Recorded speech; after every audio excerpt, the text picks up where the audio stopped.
Sesaat lagi akan Anda dengarkan spesial program Dialog Sambang Parlemen. Acara ini dipersembahkan oleh Dewan Perwakilan Rakyat Daerah Kota Surabaya, Jalan Yosudarso nomor 18-22 Surabaya. DPRD Surabaya, Omah Curhat Arek Surabaya. Assalamualaikum warahmatullahi wabarakatuh. Selamat pagi sahabat Sonora, senang sekali di pagi hari ini Anda sembari menikmati suasana berangkat menuju tempat kerja, Anda memulai aktivitas. Program spesial Dialog Sambang Parlemen hasil kerjasama Radio Sonora Surabaya, part of Kompas Gramedia Radio Network, bekerja sama dengan DPRD Kota Surabaya, Omah Curhat Arek Surabaya, kembali hadir. Saya Andri Komarudin yang akan menemani Anda dalam 1 jam ke depan. Nah, sahabat Sonora, berbeda dari sebelumnya, di periode kali ini anggota DPRD banyak diisi oleh kalangan anak muda, khususnya DPRD Kota Surabaya. Dari 50 anggota DPRD yang dilantik, hampir separuhnya adalah wajah-wajah baru anak muda. Beberapa di antaranya bahkan ada yang berusia di bawah 30 tahun, termasuk satu anggota yang masih berusia 23 tahun. Nah, sahabat Sonora, kita tentu semuanya sebagai masyarakat ya, khususnya masyarakat Kota Surabaya, ingin lebih mengenal sosok para politisi muda ini, para legislator muda kita yang sudah masuk ke rumah masyarakat, rumah DPRD Kota Surabaya untuk periode 2024-2029. Untuk episode kali ini kami mengangkat tema atau topik menanti gebrakan legislator muda Surabaya. Dan sudah bersama kami narasumber kita ada Aldi Blaviandi, anggota DPRD Kota Surabaya periode 2024-2029 dari fraksi Golkar. Mas Aldi, selamat pagi. Pagi Mas Andre. Kabarnya sehat Mas? Alhamdulillah sehat. Alhamdulillah sehat ya. Beda ya kalau politisi muda dengan politisi senior ya. Apa itu bedanya Mas? Lebih fun ya bawaannya. Iya, terima kasih. Baik, Mas Aldi, kami ucapkan selamat. Terima kasih. Anda adalah satu dari ribuan anak muda di Kota Surabaya ini yang berhasil masuk ke rumah rakyat Surabaya. Alhamdulillah. Tentu saja banyak harapan yang ada di pundak Anda mewakili kepentingan arek-arek Surabaya untuk satu periode ke depan ini. Mas Aldi, masyarakat wajar akan selalu membanding-bandingkan. Ada lagu ojo dibanding-bandingke gitu ya, selalu membanding-bandingkan. Arek enom iso opo gitu kan, bilangnya begitu kan. Mungkin Mas Aldi akan selalu menghadapi stigma itu. Oh iya. Apa bentuk sumbangsinya selama ini gitu ya? Terlepas dari mindset yang wajar ini selalu ada di masyarakat kita, karena memang hidup ini selalu membanding-bandingkan.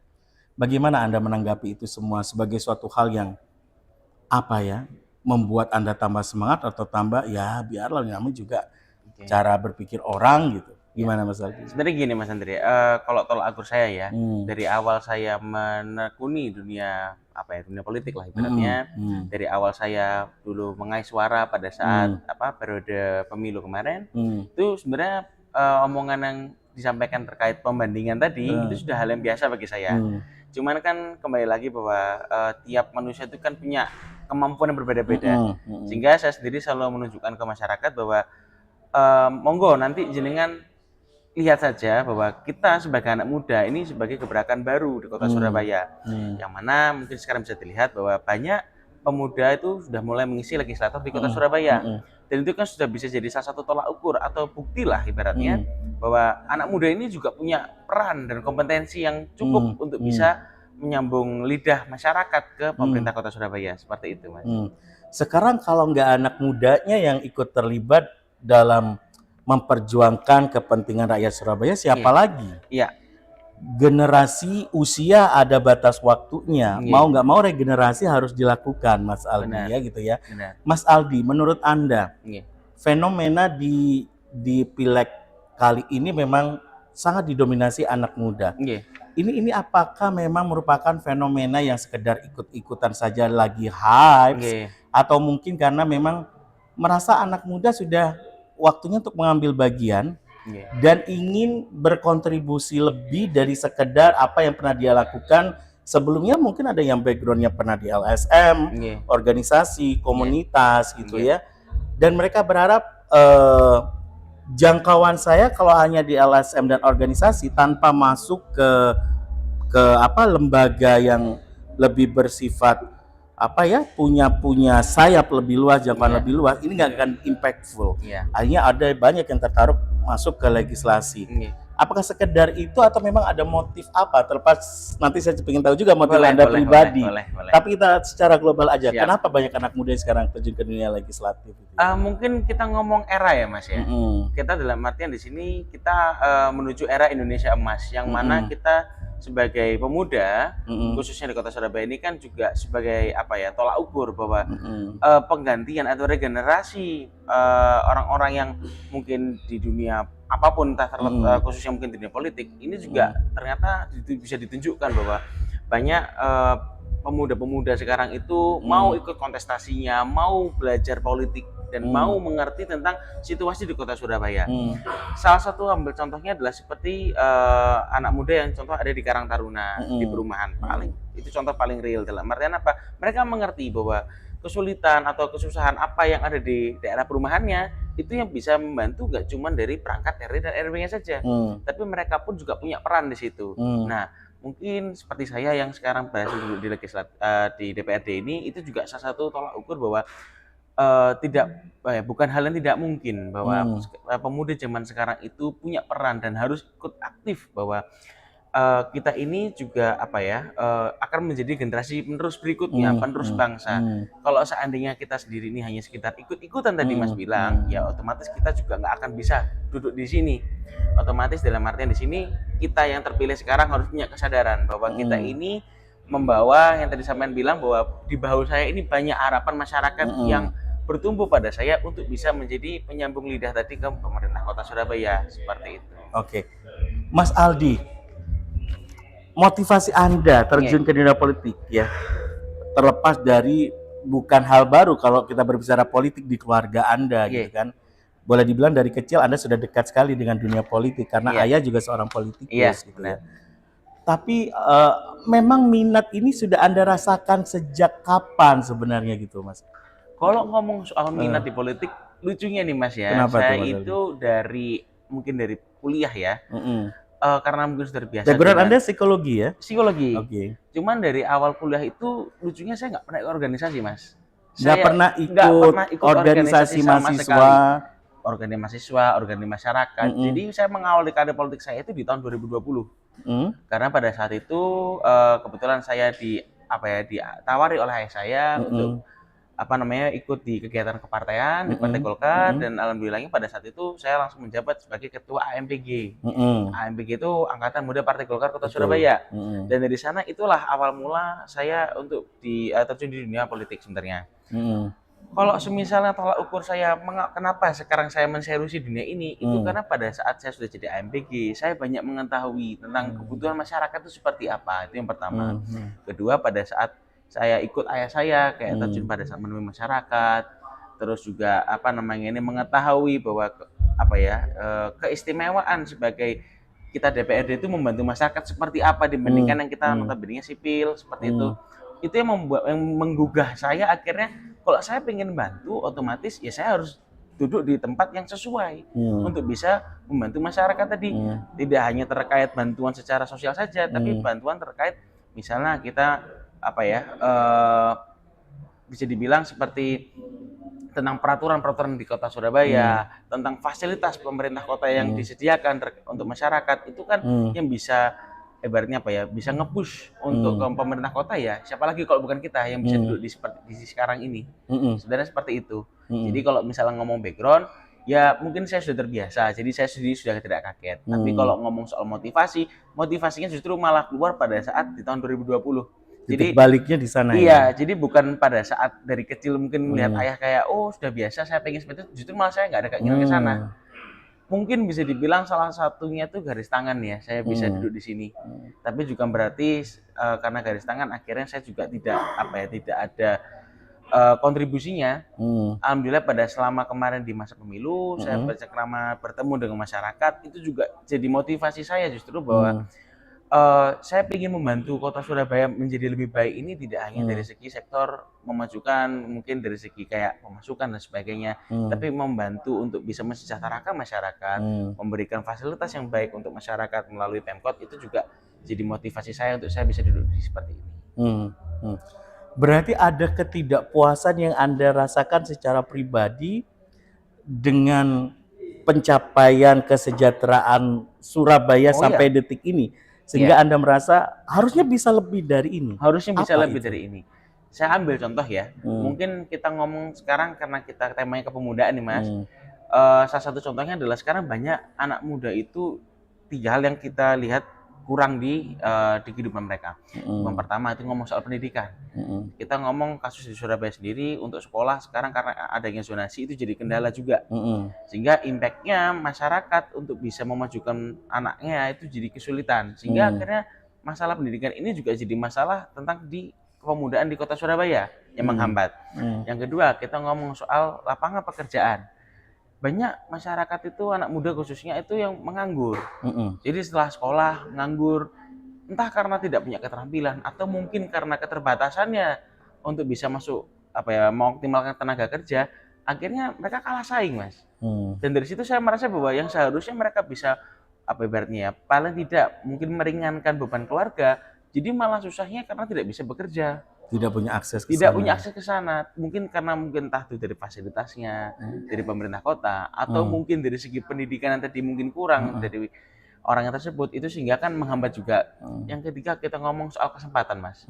Kita ngomong soal kesempatan ini, namanya anak muda itu kita sekarang punya ide-ide baru, terobosan-terobosan baru yang mungkin menyesuaikan dengan era zaman sekarang. Ini harus difasilitasi, tidak hanya sekedar support secara moral, tapi juga kita support secara fasilitas. Sehingga ini terkait dengan tema pada hari ini, bahwa saya seperti sekarang ini bisa duduk di sini, itu juga tidak hanya mewakilkan masyarakat yang notabene di kalangan umur mungkin tua atau segala umur. Saya justru di sini mewakili anak muda di kota Surabaya, bahwa kita bisa untuk membangun kota yang lebih baik, bisa memajukan kota ini, bahkan memajukan hal kecil adalah mungkin lingkungan rumah kita itu melalui banyak hal, tidak hanya sekedar harus bertujuan bahwa saya kalau gitu harus jadi orang yang kaya misal begitu. Enggak juga, bahwa kita bisa berpengaruh, bisa membantu masyarakat. Itu salah satu contohnya adalah ya kita bisa diberdayakan, kita bisa dimaksimalkan potensinya, seperti itu. Baik. Dari 50 anggota DPRD yang dilantik, kalau berbicara persentase, tetap persentase didominasi oleh politisi-politisi senior secara jumlah ya. Tapi ada harapan besar di periode kali ini dengan adanya juga anak-anak muda yang masuk menjadi legislator di DPRD Surabaya. Ini kinerja DPRD ini akan lebih gesit, akan lebih kekinian, dan bisa menangkap isu-isu yang bersifat lebih ke masa depan, ya, lebih evolusioner. Nah, saya itu mewakili masyarakat ingin tahu, kita sharing aja. Mas Aldi ada kesulitan nggak sih begitu masuk ke lembaga ini, harus menyesuaikan diri dengan legislator senior? Dengan ritme kerja DPRD yang sebelumnya Anda sama sekali belum tahu, ada masa penyesuaian itu enggak? Sebenarnya normal sih bagi saya. Untuk masa penyesuaian itu kan hal yang normal, karena kan kita di saat kita masuk ke tempat yang baru, otomatis kita kan juga butuh penyesuaian. Apalagi kita ngomong di DPRD ini kan impact-nya tidak hanya ke diri kita, tapi kita juga ada pertanggungjawaban ke masyarakat. Kita juga punya kewajiban untuk bisa menjadi penyambung lidah masyarakat ke pemerintah kota. Cuman bagi saya itu bukan hal yang menjadi kendala sih. Penyesuaian itu saya rasa bukan berarti butuh waktu lama. Itu mungkin tinggal dari diri kita masing-masing yang notabene-nya sekarang anak muda, itu tinggal bisa memahami bahwa konsep kita duduk di sini adalah bukan hanya sekedar setelah terpilih kita ngapa-ngapain, tapi setelah kita dipilih masyarakat, ya kita harus menjadi penyambung lidah tadi yang saya sampaikan, berfungsi sesuai dengan tupoksinya, dan juga dengan punya mindset bahwa memajukan kota Surabaya itu jadi hal yang harus kita tuju. Seperti itu. Jadi kalau ngomong soal kesulitan atau bagaimana ya, saya rasa wajar. ya itu hal yang normal sih. Tapi bukan hambatan bagi Anda. Bukan dong. Jangan sampai jadi hambatan malahan, Mas. Nanti kalau kayak gitu kita nggak bisa maksimal sebagai anak muda. Anda pernah ngobrol nggak sama legislator muda lainnya? Tadi ada beberapa yang Anda sebutkan sebelum saya talk show dengan Anda. Ya, sebenarnya ada beban mental apa sih yang Anda semua rasakan gitu loh? Sebenarnya kalau ngomong beban mental, kita ngomong mungkin tiap orang masing-masing ya. Mungkin kalau bagi saya beban mentalnya itu ya karena kita kan mengemban kepercayaan masyarakat dan itu bukan hal yang mudah. Karena kita ngomong soal pertanggungjawaban di 5 tahun ke depan seperti apa. Apakah saya di saat sudah terpilih ini bisa menjadi fungsi yang tepat bagi mereka yang sudah menaruh kepercayaan ke kita. Apakah kita bisa membawa perubahan Surabaya yang jauh lebih baik dari sekarang. Terlebih juga apakah kita juga sebagai anak muda ini bisa menjadi contoh perwakilan yang baik untuk anak muda bahwa ke depannya itu bukan hal yang tidak mungkin. Kayak tadi saya bilang bahwa saya sendiri tidak ada passion awalnya untuk di dunia politik seperti ibaratnya ini. Anda itu kayak generasi sandwich dalam hal gini. Di satu sisi sebagai contoh generasi muda, di satu sisi juga menjadi pembuktian ke generasi sebelumnya bahwa, gitu ya. Bahwa semua hal itu tidak ada yang tidak mungkin. Di saat kita memang punya keinginan ke sana membantu itu tadi, mungkin jadi tolak ukur lah bahwa kita tuh bisa untuk bisa menjadi apa ya, menjadi seperti saya ini duduk di DPRD atau mungkin menjadi apa ya, paling tidak itu menjadi anak muda yang bisa punya potensi untuk bisa memajukan bangsa ini. Seperti itu sih, Mas. Tapi Anda setuju dengan beban itu tadi? Seakan pembuktian kepada generasi sebelumnya, kemudian juga menjadi contoh yang baik bagi kepada saya itu generasi bukan beban sih, Mas bawahnya. Andre. Ya, bagi saya itu bukan beban sih. Mungkin lebih ke motivasi saya untuk bisa membuktikan bahwa tantangan. Tenang aja, kita sebagai anak muda itu kita harus bisa buktiin jauh lebih baik dari yang generasi sebelumnya. Sehingga itu tadi jangan dibuat beban, Mas, karena nanti kalau dibuat beban kita yang susah nanti jadinya. Seperti itu. Setiap hal pasti ada tantangan. Hal yang normal. Kalau kita mungkin awal merasa berat dan sebagainya itu hal yang normal kayak tadi penyesuaian. Tapi jangan sampai akhirnya kita apa ya karena ada beban seperti itu akhirnya kita nggak bisa berkembang. Karena tantangan anak muda zaman sekarang kan soal itu tadi, Mas. Kita bisa tidak berkembang dari beban yang sudah kita bawa ini kan seperti itu. Sehingga kita bisa menunjukkan kualitas dan kapabilitas kita sebagai anak muda di bangsa ini. Seperti itu, Mas. Oke. Tadi notice poin tentang hasil ngobrol-ngobrol santai dengan legislator ya seusia Anda di periode kali ini. Apa rasan-rasan yang menjadi apa ya istilahnya unek-unek bersama, kayaknya itu harusnya gini, tapi kenapa nggak gini gitu? Kalau mungkin unek-unek rasa bersamanya itu lebih ke akhir tadi sih, karena kan kita juga masih penyesuaian ya, Mas ya. Kebetulan juga ini kan kayak sekarang kan juga bisa dibilang kita masih belum tahu nih penempatan kita akan di mana. Fraksi-fraksi belum terbentuk ya? Kalau komisi yang masih belum terbentuk. Oke. Kalau komisi. Ya, komisi masih belum terbentuk sehingga kadang itu kita juga masih bertanya-tanya bahwa nanti ini kalau misalnya di komisi A nih misal, nanti kita fungsinya akan bagaimana? Terus kita akan baratnya apa ya? Menjadi fungsi dewan ini seperti apa? Pun di komisi B, C dan D. Cuman mungkin yang bisa jadi apa ya baratnya? Jadi rasa-rasa untuk dikatakan sekarang adalah bagaimana sih kita bisa menjalankan fungsi dewan secara maksimal. Bahwasannya bahwa kita anak muda yang masih baru di tengah banyak senior-senior dewan yang sudah mungkin apa ya sudah lama menduduki di kursi DPRD ini, kita bisa menyerap ilmunya, kita bisa menyerap kemampuannya beliau-beliau ini yang bisa menjadi penyambung lidah masyarakat. Nah itu yang mungkin jadi sering kita rasakan bahwa bagaimana kita anak muda bisa membuktikan kapasitas kita di tengah senior-senior yang sudah apa ya yang sudah membuktikan apa ya bahwa mereka ini pantas disebut anggota DPRD Kota Surabaya seperti itu, Mas. Komisi-komisi belum terbentuk. Seperti kita tahu ada komisi yang membidangi pendidikan, kesehatan segala macam. Sementara visi dan misi yang dibawa oleh setiap anggota legislator muda ini beda-beda. Ada yang passionnya sangat fokus kepada dunia anak muda, pendidikan dan lain-lain. Andai kata ini tidak terakomodir di komisi yang dia tempati, nanti perjuangannya akan seperti apa Anda? Sebenarnya pada akhirnya kita kembali lagi ngomong soal kita duduk di sini, Mas ya, di DPRD ini, bahwa bagi saya pribadi keempat komisi ini semua sama, Mas. Karena kembali lagi impact-nya adalah ke masyarakat. Sehingga mau di komisi A, B, C, D ataupun kita ngomong soal berbeda tupoksi kebijakannya, pada akhirnya ya kita harus bisa menyesuaikan lah output ke masyarakatnya itu seperti apa yang kita bisa maksimalkan di sektor tertentu, terkait dengan apa yang kita pengen tuju, itu saya rasa nanti bisa kita komunikasikan lah dengan dewan-dewan yang mungkin sesuai dengan komisinya tadi, seperti itu. Jadi seharusnya bukan jadi kendala sih, Mas. Harapan dari Pak Wali Kota dan pimpinan DPRD sebelumnya saat rapat paripurna pengangkatan sumpah para anggota legislatif di awal waktu itu adalah zamannya DPRD periode mendatang ini harus mau bersinergi dan berkolaborasi. Karena memang sinergi dan kolaborasi adalah dua syarat yang harus dilakukan mau tidak mau di era sekarang. Apa yang menurut Anda bisa dikolaborasi dan disinergikan selain dengan Pemkot terkait dengan pihak DPRD ini, Mas? Sebenarnya kalau ngomong kolaborasi dan sinergitas ini kan tidak hanya ke Pemkot, otomatis kan kita juga outputnya terkait dengan beberapa organisasi masyarakat, terus beberapa badan-badan tertentu. Dalam artian di sini kalau fokus saya mungkin jatuhnya lebih ke pemuda tadi lagi-lagi. Kenapa? Itu saya bilang bahwa potensi anak muda ini sebenarnya besar, Mas. Tapi mungkin banyak hal itu yang menghentikan mereka dari berbagai macam aspek. Sehingga seperti saya bilang tadi bahwa untuk bisa sinergitas dengan pemerintah kota, dengan DPRD maupun dengan ormas-ormas tertentu yang di masyarakat tadi atau dengan masyarakat kita ngomong secara umum, itu otomatis dibutuhkan support yang harus saling menguntungkan. Di saat kita bisa menunjukkan bahwa ormas-ormas ini punya potensi untuk bisa membantu pemerintah kota. Nah, cuman untuk penyambung lidahnya adalah melalui DPRD misal begitu.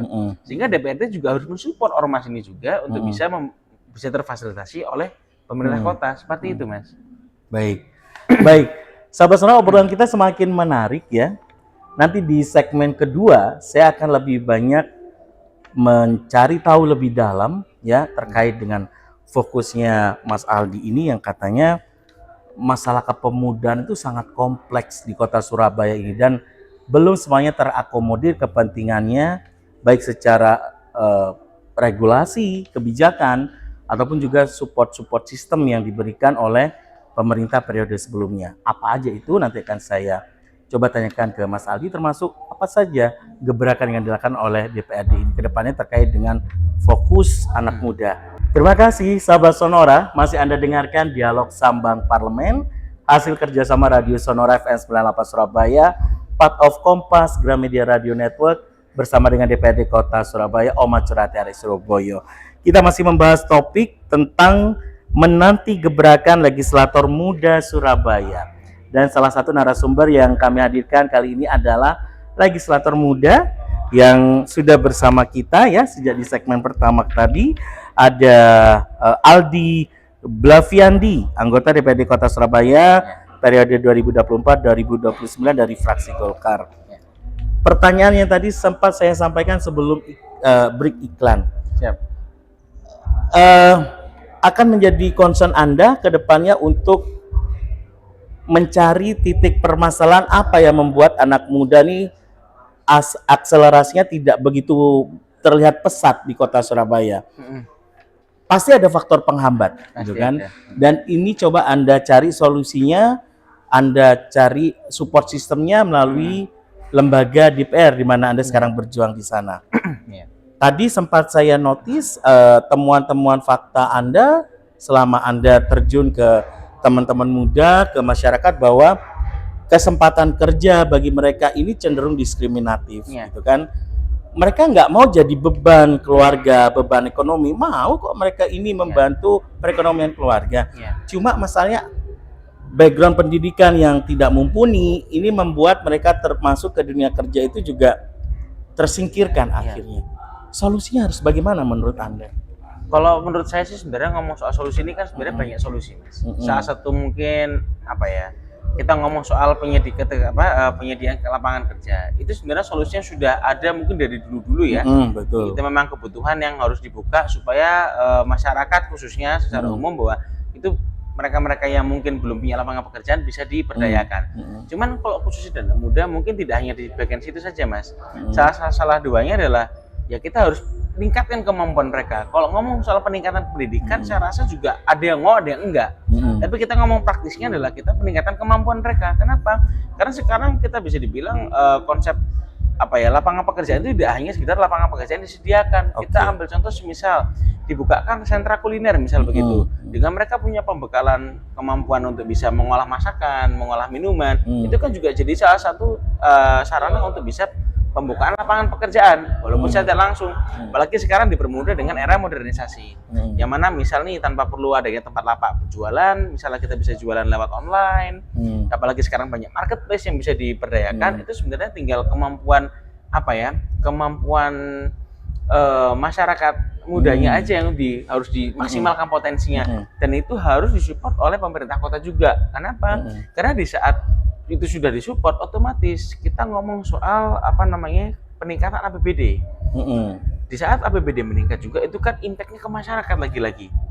Sehingga saya bilang bahwa pemerintah kota harus mau memfasilitasi dulu agar masyarakat tahu bahwa pemerintah kota ini mensupport kita loh, yang anak muda, yang notabene mungkin dari segi pendidikan kurang, tapi kita bisa dimaksimalkan kemampuannya, sehingga pada saat nanti mereka sudah menemukan potensinya atau menemukan kemampuannya mereka untuk bisa memaksimalkan di bidang-bidang tertentu, itu sudah bisa menjadikan mereka itu mengurangi lah beban di keluarganya tadi, sehingga mereka bisa punya lapangan pekerjaan lebih jelas, mereka bisa meningkatkan potensinya. Syukur-syukur mereka juga jadi lebih jelas bahwa ke depan itu apa yang mau saya tuju, kan seperti itu. Jangan sampai akhirnya antara masyarakatnya sudah mau tapi pemerintah kota tidak fasilitasi, atau sebaliknya, itu kan sayang sekali. Sehingga seperti yang saya sampaikan tadi, bahwa fungsi saya dulu di sini adalah penyambung lidah tadi. Di saat masyarakat memang membutuhkan fasilitas dari pemerintah kota, ya saya akan usahakan. Sebalik pun sama, di saat pemerintah kota memberikan fasilitas tadi untuk mungkin peningkatan kemampuan dan sebagainya, saya menjadi penyambung lidah dari pemerintah kota untuk masyarakat juga, bahwa sebenarnya pemerintah kota ini sudah ada loh fasilitas yang akan ditujukan ke mereka, sehingga mereka juga tahu bahwa harus bagaimana mereka bersikap, mereka tahu bagaimana harus menentukan pilihan mereka ke depannya seperti apa. Jadi sebenarnya untuk ngomong soal pemaksimalan kepemudaan ini sebenarnya bisa diraih dari banyak aspek sebenarnya, tidak hanya sekedar penyediaan lapangan kerjaan biasa aja seperti itu. Generasi muda ini cenderung ke generasi digital native, gitu ya. Jadi mau nggak mau, treatment yang dikeluarkan oleh Pemkot pun juga harus menyesuaikan. Oke lah, perluasan lapangan kerja di periode sebelumnya dilakukan dengan berbagai macam bentuk. Hilirisasi UMKM, pembukaan sentra wisata kuliner SWK di mana-mana, kemudian juga pembangunan padat karya. Tetapi itu dirasa semua masih belum menyentuh dunia anak muda, gitu ya. Apakah tentu saja ini kan menjadi problem. Katakanlah anak muda banyak lebih sukanya ini kepada dunia kuliner ya. Belum ada di Surabaya memang sentra kuliner yang khusus anak muda. Gitu ya. Belum ada ya Mas? Belum ada. Oke, sentra wisata kuliner yang ada sekarang ada, tapi cenderung macet juga. Tidak berjalan seperti ekspektasi sebelumnya. Nah, kedepannya ini apa? Berarti mau nggak mau pemerintah harus membuat support system di Surabaya ini, ada project atau program yang benar-benar menyentuh anak muda, khususnya di pemberdayaan ekonomi anak muda. Sebenarnya kalau kita ngomong tolak ukurnya sekarang kayak ada THR sama TRS, Taman Surabaya. Itu kan sebenarnya juga bisa dibilang ini sarana yang tepat lah untuk pemerintah kota bisa memaksimalkan kepemudaan yang ada di Surabaya. Nah, cuma kan kita perlu sempurnakan lagi, tidak hanya sekedar ada ketersediaan lapangannya saja, tapi kita juga harus meningkatkan kemampuan mereka untuk bisa memantaskan diri untuk berjualan di sana.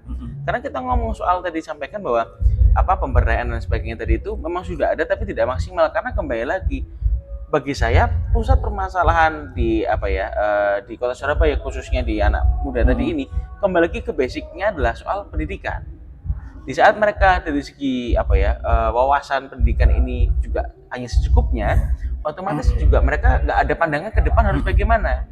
Mereka yang punya pendidikan cukup tapi tidak punya kemampuan untuk bisa memodali sesuatu hal, itu akhirnya juga mereka tidak punya gambaran ke depan seperti apa. Lah, ini kan penyampaian bentuk informasi dari pemerintah kota juga harus ada. Tidak hanya sekedar peningkatan kemampuan juga, atau tidak hanya sekedar penyediaan lapangan, tapi juga harus ada komunikasi dari masyarakat, dari pemerintah kota ke masyarakat, khususnya ke anak muda, bahwa kita anak muda ini harus diarahkan, baiknya kemana, ke peminatannya arah mana, ke depan akan seperti apa. Kita dari pemerintah kota sudah menyediakan fasilitas, misalnya ada kayak peningkatan kemampuan terkait pendidikan atau apa gimana ya. Ada juga fasilitas, sudah ada lapangan untuk melakukan usaha. Nah, ini harus disampaikan. Tidak hanya sekedar sediakan, tidak hanya sekedar disiarkan ke media, tapi juga harus disampaikan langsung ke masyarakat. Nah, karena ya kembali lagi, walaupun era digitalisasi zaman sekarang, walaupun anak muda sudah mulai melek dengan teknologi, tapi kembali lagi harus kita pahami bahwa penyampaian informasi itu ternyata penting, apalagi ke masyarakat, sehingga itu sudah bisa menjadi modal awal lah penyampaian informasi ke masyarakat bahwa anak muda itu seharusnya bisa berperan aktif loh di kota Surabaya dengan seperti ini. Kita dari pemerintah kota sudah menyediakan fasilitas untuk bisa menambah kemampuan seperti ini. Dan ada lapangan pekerjaan, ada lapangan untuk membuka usahanya di bagian sini.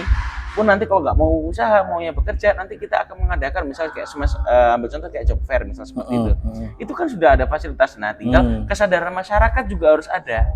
Jadi saya di sini tidak hanya ibaratnya bisa dibilang tidak hanya mengomentari dari pihak pemerintah saja, tapi juga harus kita menyadari bahwa masyarakat harus ada kesadaran, harus ada pemahaman. Lah ini untuk memunculkan kesadaran ini kita harus komunikasikan, tidak hanya dari DPRD, tidak hanya dari pemerintah kota, mungkin dari tetangga itu juga harus ada.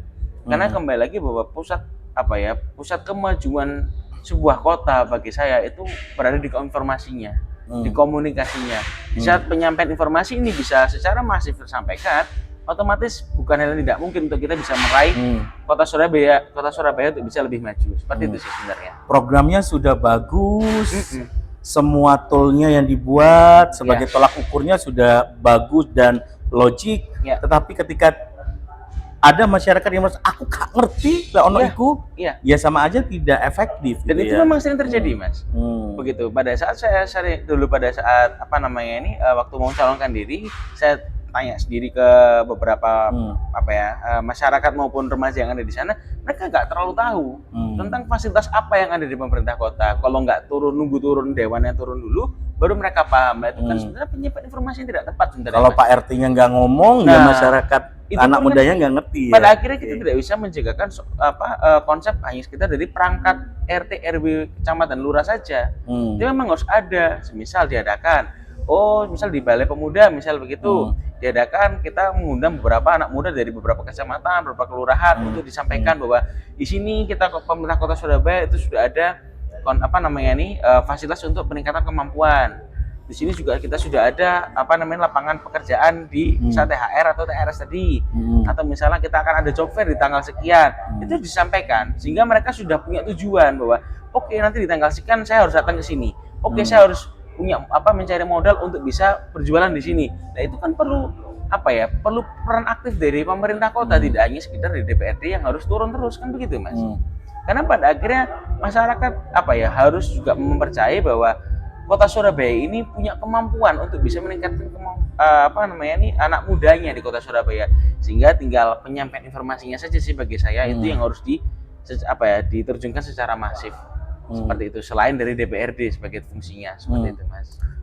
Perencanaan biar itu tepat sasaran, mau nggak mau harus melibatkan orang yang akan terlibat dalam hasil perencanaan itu. Musrenbang ini selalu menjadi tolak ukur dari perencanaan apa aja yang dilakukan di Kota Surabaya. Sudahkah Anda merasa anak muda terlibat secara efektif di setiap momen-momen musrenbang yang ada? Sebenarnya kalau untuk menolak ukur yang dari lalu Mas karena kan kalau sekarang kan masih belum lah ya. Itu bisa dibilang bahwa ternyata masih belum maksimal.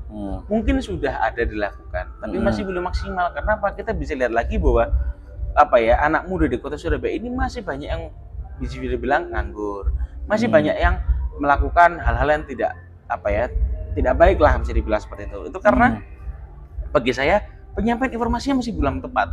Sekali lagi masalahnya bagi tentang saya diseminasi informasi. Karena kita ngomong soal penyediaan lapangan tadi, penyediaan fasilitas dari pemerintah itu sudah ada. Kita pada saat sudah duduk di sini kita mengetahui bahwa pemerintah kota sudah menyediakan. Tapi kembali lagi, jangan berharap bahwa masyarakat yang peka.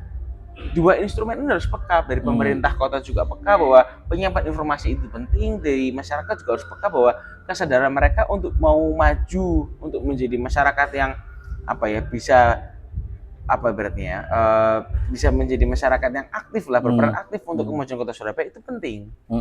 Sehingga dua hal ini tadi yang membutuhkan penyampaian informasi itu menjadi penjembatan lah untuk bisa memajukan kota Surabaya.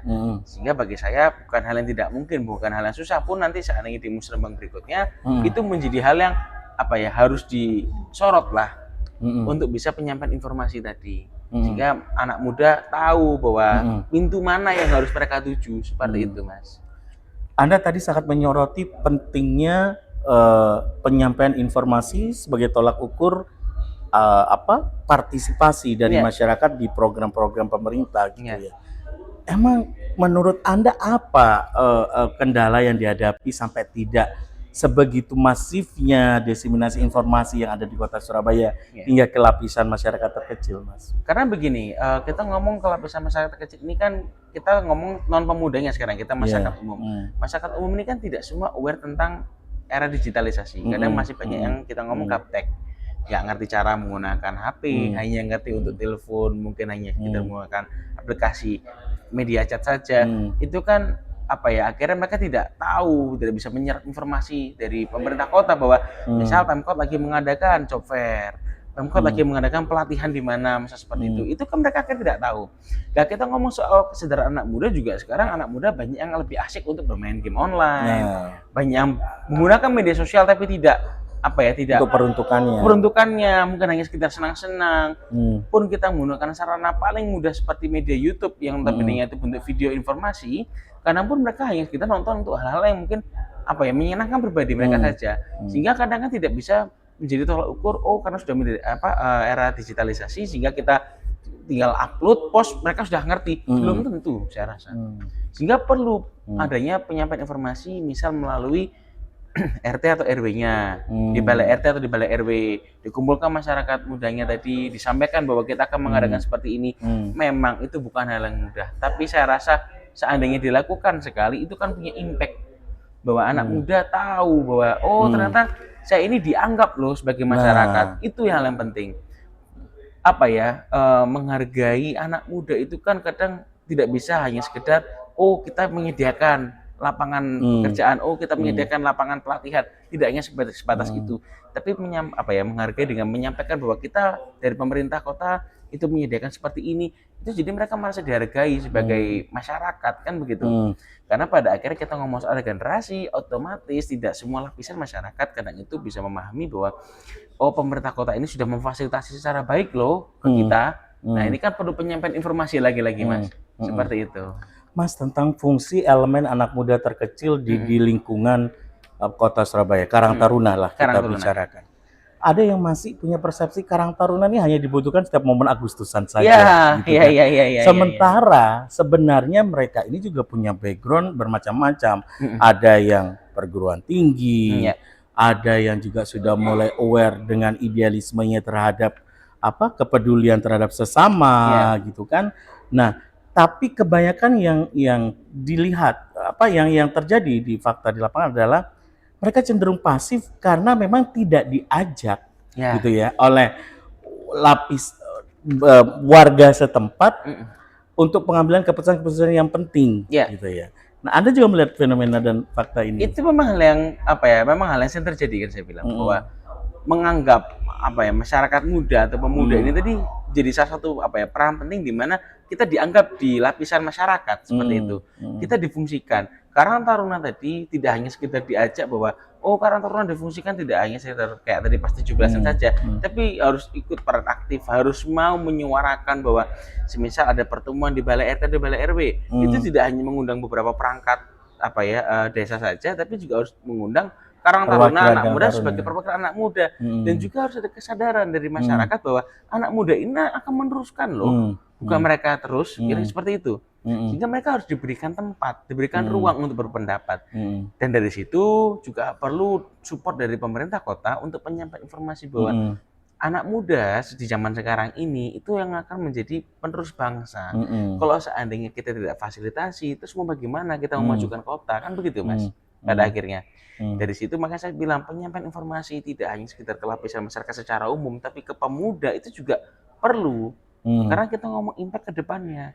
Mereka yang pemuda-pemuda yang sudah punya banyak informasi, mereka akan cenderung melepaskan diri. Karena apa? Mereka sudah tahu bahwa kalau saya tidak dianggap di sini, ya lebih baik saya memajukan diri saya sendiri. Nah ini kan berarti kan perlu diberi informasi ke masyarakat bahwa harus menganggap anak muda di sekitarnya, atau kita ngomong kayak dari Karang Taruna, difungsikan sesuai dengan fungsinya, ibaratnya diorangkan sebagai anak muda, bukan hanya sekedar sudah nanti kamu tinggal bantu-bantu, tidak hanya sekedar itu, tapi difungsikan bahwa kita butuh pemikiran mereka, kita butuh ide-ide fresh mereka.